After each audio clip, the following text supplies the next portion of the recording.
देखिए बच्चों, मैथ की ऑनलाइन क्लास में आपका स्वागत है। आज की क्लास में हम आपको बीजगणित से संबंधित सवालों को हल करने की ट्रिक बताते हैं। जैसे कि पेपर में दे दे आपको a + 1/a का मान 4 दे दे और कह दे a³ + 1/a³ का मान ज्ञात कीजिए। तो आपको क्या करना है कि जो मान दिया है इसका वर्ग करना है। जो वर्ग कितना आया, 16 आया। यहाँ पर जो दिया है मान, उसमें 3 कम कर देना है। तो 16 में 3 कम कर देंगे तो 13 आएगा। फिर जो मान इधर दिया है उसी से गुणा कर देना है। इसका हल करने पर मान 52 आएगा। जैसे कि और देख लेते हैं, यदि a + 1/a बराबर 5 दे रखा है और a³ + 1/a³ का मान पूछा है, तब देखिए क्या करना है, आपको इसका वर्ग कर देना है। 25 आ गया, इसमें 3 घटा देना है। तो 25 में 3 घटा दिया तो आपका 22 आ गया और इसी से गुणा कर देना है। तो 5 दूनी 10, 5 दूनी 10 से 13, 110 इसका मान आएगा। अब देखिए आगे हम इसी तरीके का माइनस वाला देखते हैं। जैसे a - 1/a बराबर 3 दे रखे और a³ - 1/a³ का मान पूछे, तो इसका आपको वर्ग करना है और इसमें 3 जोड़ देना है।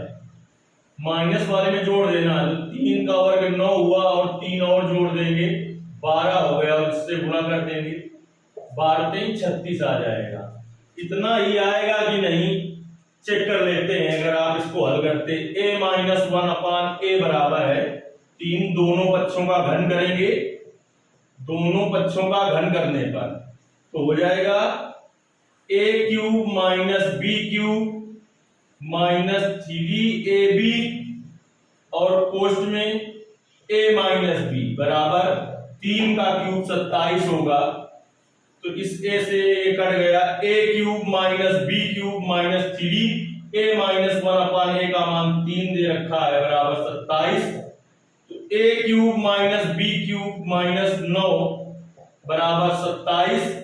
a³ - b³ बराबर 27 + 9, 27 में 9 जोड़ेंगे 36 आ जाएगा, जो कि ट्रिक के द्वारा आ गया है पहले। इसी तरीके से इसका भी विस्तार पूर्वक हल करके आप चेक कर सकते हैं। फिर से हमने क्या किया, देखिए यदि a + 1/a बराबर जो मान दिया है, उसका वर्ग कर देते हैं प्लस वाले में और उसमें 3 घटा देते हैं। 3 घटाने के बाद जो आए तो जो a + 1/a का मान या x + 1/x का जो मान दिया रहता है उसी से गुणा कर देते हैं। माइनस वाले में क्या करते हैं, हम उसमें भी वर्ग करते हैं लेकिन उसमें 3 जोड़ देते हैं। फिर बराबर जो मान दिया रहता है उससे गुणा कर देते हैं। यदि आपको ट्रिक समझ में आई है तो आपको देखिए, तो आपको क्या करना है, a + 1/a का मान हमने दे रखा है 6, तो आपको a³ + 1/a³ का मान ट्रिक के द्वारा बताना है। और a - 1/a का मान हमने दे रखा है 7, तो आपको a³ - 1/a³ का मान ट्रिक के द्वारा बताना है।